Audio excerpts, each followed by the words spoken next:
கனமான மழை பெய்கிற காரணத்தினால் வீட்டில் யாரும் இருக்காதீர்கள். சில இருக்கிறவர்கள்லாம் சில பெரிய பெரிய மாடிக்காக சண்முகம் யாரும் வீட்டில் இருக்காதீங்க, எல்லாம் கிளம்பிருக்கா.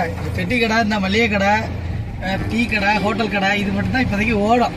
சூடாக சாப்பிட்றதுக்கு என்ன ரோட்டு சிரிக்கில் நடக்கு. இங்கே சிப்பாய் கடையும் இல்லை, சிப்பாய் கடை சிரிச்சிக்கிட்டு இருக்கு. இன்னைக்கு என்ன கிளம்பு? இன்னைக்கு செவ்வாய்க்கிழமை. அதான் ஏன் சாத்தினாங்க இன்னைக்கு? மழைனால எவனுக்கு எரிய மாட்டேங்கிறான். நீர் போடுறான். அங்கிட்டு இருக்குதா கண்ணு தெரியாம இருக்கு இந்த பக்கம். அவன் தெரிஞ்சுக்கிட்டு இருக்கான். கொடை பிடிச்சிருக்கு. சும்மால போறானா பாத்துக்க. இங்க பாரு, ஏன் வஞ்சான பாரு. ஓகே வாடா. நட செஞ்சவங்களாம் 10 வருஷத்துல ஊருக்கு பிரசிடண்ட் ஆயிடுவான்டா. யாரு? உப்புமா உஸ்மா